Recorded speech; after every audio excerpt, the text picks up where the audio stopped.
Hai moito tempo, nun río situado nas terras do que hoxe é coñecido como A Coruña, había unha fermosa moura.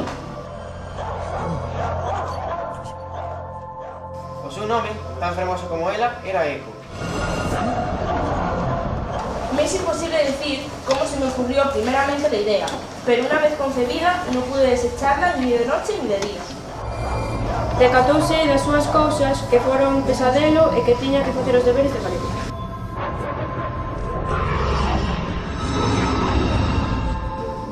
Atoparemos unha serie de costumes ancestrais propias do país. Os celtas eran politeístas, adoraban a moitos deuses: Dagda, deusa da bondade; Nuada, da guerra; Bríxida, do lume; Ogma, forza e literatura; Don, morte; Lug, sabiduría; As Morrigan, das batallas, etc., que representaban tanto as forzas da natureza como as condicións do espírito. Gael, onde están os teus deberes? Tamén trouxeron a súa cultura e as súas creencias. ¿No os he dicho ya que lo que tomabais por locura no es sino un refinamiento de los sentidos?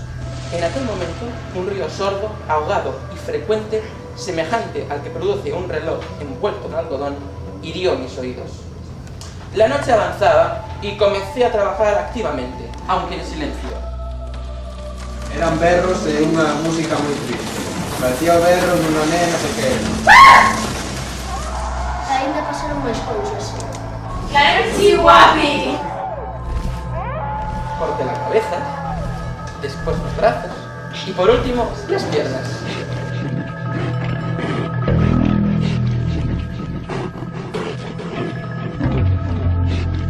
Estas letras andaban de boca en boca, realmente metían medo.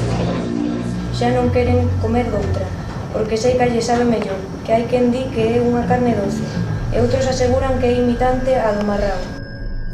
E agora imos ler entón o logo da serie, que é un relato de Vicente Risco, e necesito xente que o lea, de acordo?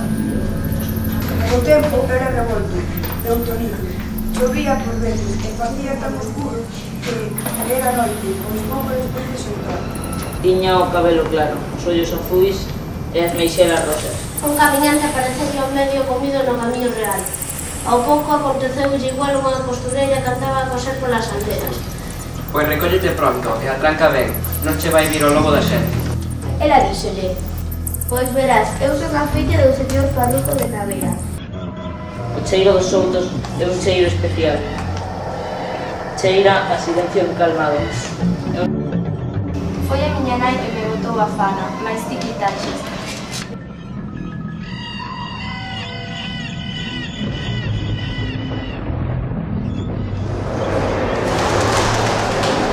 Feliz Halloween! Feliz Halloween!